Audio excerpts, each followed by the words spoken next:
Hi everyone, just wanted to share some haul from the nursery, the plant nursery. A local plant nursery had a has a 33% off of house plants and seeds and plant starting equipment. So they have a pretty big sale on a lot of different things.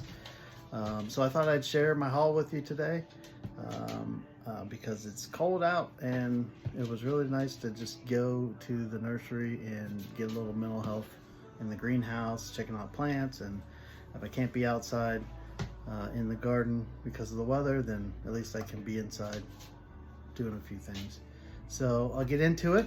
First, I want to start off with a couple of house plants that I got. Here's this Monstera here, really nice one. It's a Swiss cheese Monstera. It needs up potted, so I'll bring you along with me on that as well. So that's the first thing. And then I also got a new spider plant with a little baby there. Looks like a couple, maybe another one starting there. So spider plant, airplane plant, spider plant. So that also needs up potted, and we'll do that on another video. Well, I was on the way back from the nursery. I stopped at the local Lowe's and got a couple of things from there too. So I'll share those with you. First is this Corona spade or trowel. The thing I really like about this is the handle is very ergonomic. So you even got a little place to put your thumb, get some leverage, but the edge is kind of a little bit, I don't know if you can see that in the video. It's angled and it's not quite sharp, but it's getting there. So when you're, out there planting and getting through some of that tough soil, or maybe there's a few roots from something else that you got to cut through, it'll go right through it. So really sturdily built, didn't cost too much. I think it was $9 or something like that. And then I needed some new gloves because my old ones kind of just fell apart and got ruined. And I've been buying those ones that are like 3 pair for 10 or 15 bucks, and they're okay. And they have some padding and stuff, but these ones are a little bit pricier. I think it was $19.99 for this one pair. But they have this rubberized material on the knuckles, and it's very flexible, so it doesn't hinder your mobility really at all. So it has, I've already used them outside. It's got padded in leather parts on where your whatever you call that, the part of your palm right below your fingers. I don't know what that's called, but that's where you'll get blisters a lot, or like right here. With the shovels and the rakes and stuff, you'll get blisters there. And then right here it's padded. But how many times have you been like really wrenching on something, or trying to do something and your hand slips and you bust your knuckles on some metal or wood or whatever? Well, this really won't happen. If you can see that, it's pretty thick and pretty protective. So you're really not going to bust your knuckles on anything. And that's something I do frequently, because I'll slip with a wrench or something and just crack my knuckles. So hopefully no more of that. I just wanted to share that with you. I know it's not plant nursery, but use them in the garden when we're outside. A couple of big things just to get out of the way and get out of the bag here is I just got some refills because I'm getting ready to do some more seeds, get some more seeds started. So I got a couple of 72 cell refills.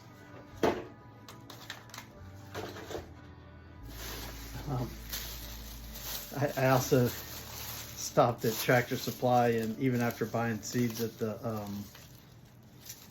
plant nursery, I found a few seeds at Tractor Supply. I'm gonna get some more perennial flowers going. I try to do at least a couple every year, to just have stuff I don't have to plant every year. Some carrots. I just hadn't seen these ones, so I thought I'd give them a try. And then I really like these sunflowers. If they turn out looking like that, that's going to be amazing right next to the other sunflowers that I have that I'll be starting. So I think that's all of the stuff that is, besides the 2 plants I showed you, I think that's all the stuff that is not from the plant nursery. So we're gonna look at that next. Just one second. Okay, now where should we start? I think we'll start with some of the bulbs that I got. These are elephant ear bulbs. They're smaller ones, so these will be, you know, that they didn't really have a variety on these smaller ones. I think it's just your standard green elephant ear, but they had a big bin of them, and they were $2 and some change. And then, like I said, all of this stuff was 33% off. So it was really rather cheap. I got 3 of those because I already have one patch of elephant ear that comes back every year. I'm hoping it comes back this year. We did have a colder winter than we have the past few years, but I covered it up pretty good with mulch and stuff and leaves in the fall, so I'm hoping they come back. They're pretty big. They're just your standard green, but they're pretty big leaves, and that has grown. I could probably separate them this year, so I don't want to get too many of these. I probably could have got more, and maybe I'll go back and get more and put some out by the vegetable garden or something. But there's those. And let's see, what do we have here? I think, oh yes, this is onions, sweet yellow onions.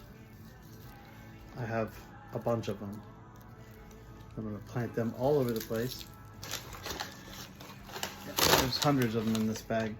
So, I mean, I love onions, but I'm also going to plant them around a bunch of plants that benefit from the scent of the onions to help deter other insects that might like them, like planting them around carrots and different things, and just kind of stick them everywhere, because the scent will help to deter other or mask the scent of the carrots so that the carrot flies don't come and attack them.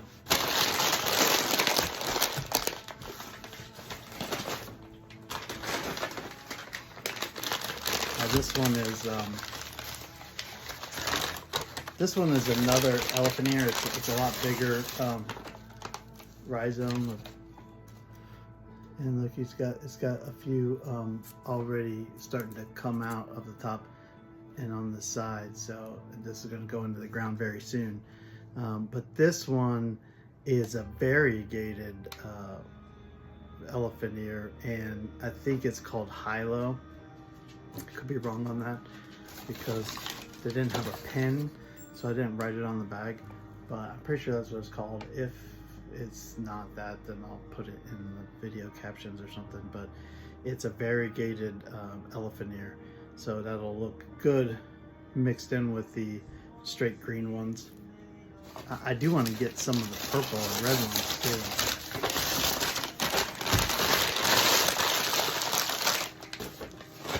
Got one more bag, and this is red onions. And again, there's a whole bunch of them in here, but this is what the red onions. So when we plant these, we'll just plant them the root side down. And you don't have to plant them very deep, you know, just make yourself a little hole and stick them in there, and they'll start to grow pretty quickly. They look like they're dormant, but they start to grow pretty quickly. The rest is all seeds, so I'll go through those with you real quick.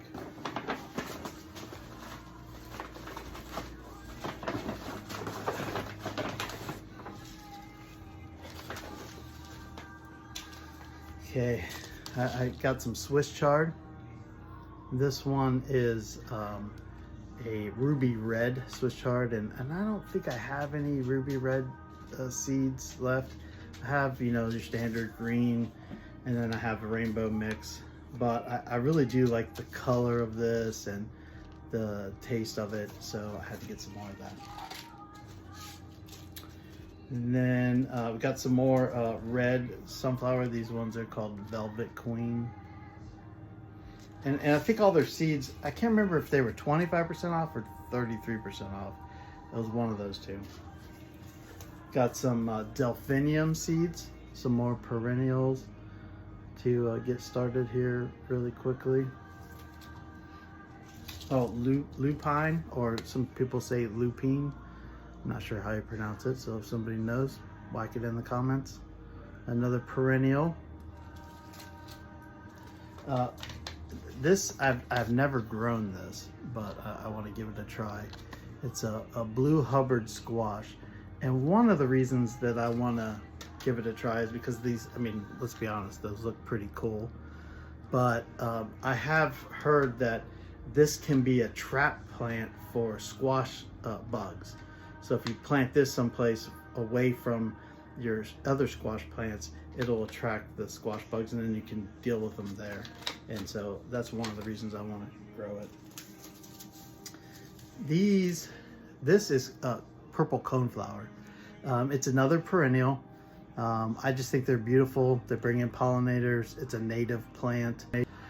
This one from Livingston Seed Company, which it was a seed company here locally, so the seeds were adapted to our climate. I think maybe it's sold since then and they're headquartered someplace else, but they've been around since 1850, and they do have these one called So Easy. They're pelletized seeds, so they're a little bit easier because they have a coating around them that's like mostly clay, I think, that helps you to plant them, especially really small seeds. Like these seeds are tiny, but because of that they pelletized it, they're a little bit easier to see, grab, and plant. So I do have a few pelletized So Easy seeds. Here's another one. These are perennial daisies, and they're the So Easy pelletized. You can see there that they're a little bit bigger. I mean, these seeds are tiny, but they've pelletized them. You know what really, I don't know if I have any here, but I've used them before, is the carrot seeds. Carrot seeds are tiny, and so if you can find them in So Easy or pelletized, then it makes it a lot easier to space them out when you're planting them. That way you have less thinning to do when they sprout. So staying with the Livingston seeds, I got these burpless bush cucumbers. I mean, I like the normal vining cucumbers as well, and I'll trellis them or put them in an area where they can go across the mulch. But I also like to have these bush varieties because I can stick them in little places amongst flowers or other plants. And sometimes when I do that, it seems to help disguise them from the cucumber beetle. I've been having a lot of problem with cucumber beetle the past several years, and so these bush ones I can stick into different places and kind of disguise them amongst other plants and get a little bit more of a crop before the cucumber beetles eventually find them and cause them to get a disease. I think that's all of the Livingston seeds that I bought this time around. I did buy a couple other sunflowers. This is a teddy bear sunflower. I've never grown these before, but I've seen them and I just think they look really cool. So I'm hoping to have a good variety of different sunflowers, including this other Velvet Queen, which is a different orangish color. And then I try to grow some of these every year. They're nasturtiums.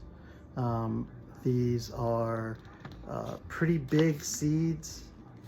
You can't see them because they're in the pack, but they're pretty big seeds.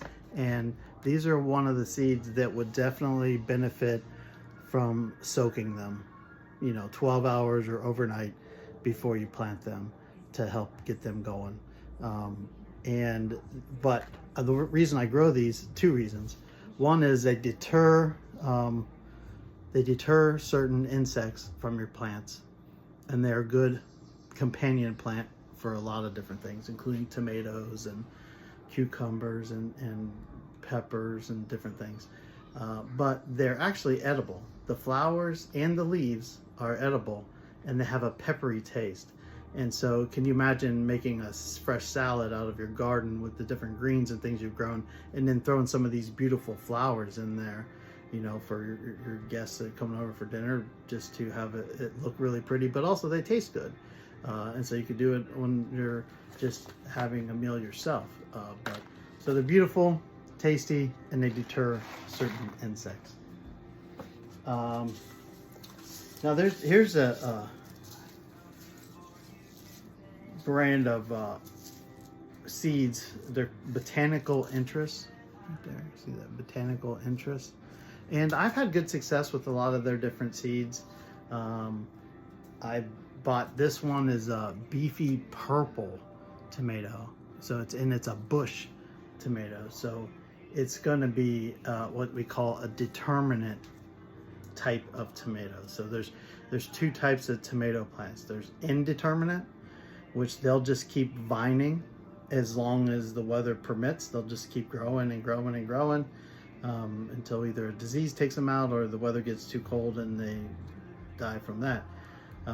But determinate, and that also means indeterminate, also means there's an indeterminate number of fruit that it's going to produce, because it'll just keep producing fruit as long as you pick it and as long as the weather permits it to continue to grow. But determinate type tomato plants stay more like a bush. So you've probably seen tons of videos where people will trim off the suckers and keep their indeterminate plant to like 1 or 2 main vines and really focus on the fruit. You really couldn't do that, or shouldn't do that, with a determinate variety of tomato plant, because it has a determined amount of fruit that it's going to produce, and it stays more bushy and shorter. Yes, take off the lower leaves and some of the lower foliage once it grows up, so that you can resist some of the disease that comes along with having too much foliage down low. And you could take off some of the leaves and stuff here and there. You just wouldn't want to take off any of the vines, because every branch that has you know, flowers and stuff that are going to produce fruit, it will produce fruit. You don't want to take those off. So the only thing that I would thin out of a determinate is some of the foliage to help with airflow. But other than that, they come on, and a lot of the fruit comes on pretty much at the same time, pretty close. I mean, it might not all come on and be ripe right on the same day or week, but within a very short period of time, all of the fruit comes on, ripens, and then it's done.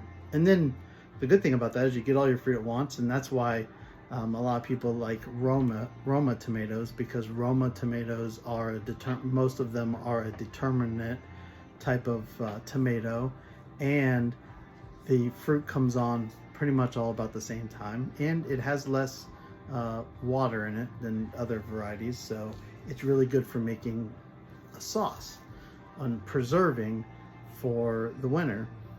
So all the fruit comes on at once, they can harvest it all at once and process it all at once, and then they have their sauce for the year. And that's why Romas are popular, is because they're determinate and because they have low moisture content compared to some of your beefsteak tomatoes or other types of tomatoes. And so the other benefit is, if you get your plant going early enough and then it produces a ton of fruit and then it's done, you could actually remove that plant and put something else in there for a fall or winter crop in its space. So those are a couple of different reasons why you might want to grow a determinate plant instead of a indeterminate. I grow both, and I got this because I like anything that's got purple or blue for the antioxidants, and I just think they're cool looking. And I have a smaller space in one of my backyard beds that I'll pop that into. I also got from the botanical interest this mustard Gai choy. I love all the different types of choys. I can't get enough of them. They're part of the cruciferous vegetable family, which is very good for you. Tons of benefits to eating cruciferous vegetables, especially raw. Which I can cover in another video. And then at my local nursery, they also have a section of the Seed Savers exchange, and they a lot of times have different seeds you don't see in most seed catalogs or in most stores, and so I picked up a couple. They are a little bit pricier than the other seeds, but like I said, they're having either 25% or 33% sale at my local nursery on seeds right now. So these are called Queen Anne's Pocket Melon. So they're really small melons, and I want to give them a try because the problem I have had with like other melons, watermelons and cantaloupe, I just can't seem to get them to go until they're fully ripe. And these ones are supposed to be smaller and they ripen quicker. They have a thinner skin, and so I thought maybe this would be a good variety to try. I'm not gonna stop trying watermelons and cantaloupes. I'm just gonna keep trying to get better at it, but either the weather doesn't cooperate with me, or they get a disease or insect takes them out before I get really good fruit set that ripens. So trying different things every year. Every year is an experiment, you know. This is the last seed pack and the last thing I got from this trip to the nursery. There'll be many more trips here coming up, but this is also from Seed Savers Exchange, and it's Dragon's Egg Cucumber. And how cool does that look? I mean, I just love growing different types of cucumbers, and you know, some of the different, you know, colored cucumbers, like some of these white varieties, are mildly sweet. So it has the same like distinctly cucumber taste, but they're mildly sweet. I've had some other white ones in the past, like there's some white Armenian ones that are really cool looking. I grow lemon cucumbers, which have a different flavor, but you know, just whatever I can try different. And who knows, maybe the scent of this one won't draw in the cucumber beetles as quickly, but I'm excited to grow it. So that's my haul for this time around. I'll bring you along on any future hauls that I have from the nursery. If this is something that you guys like, you know, comment, like, subscribe. If there's something else you want to see or have any questions or anything, pop it in the comments. Talk to you later. Bye.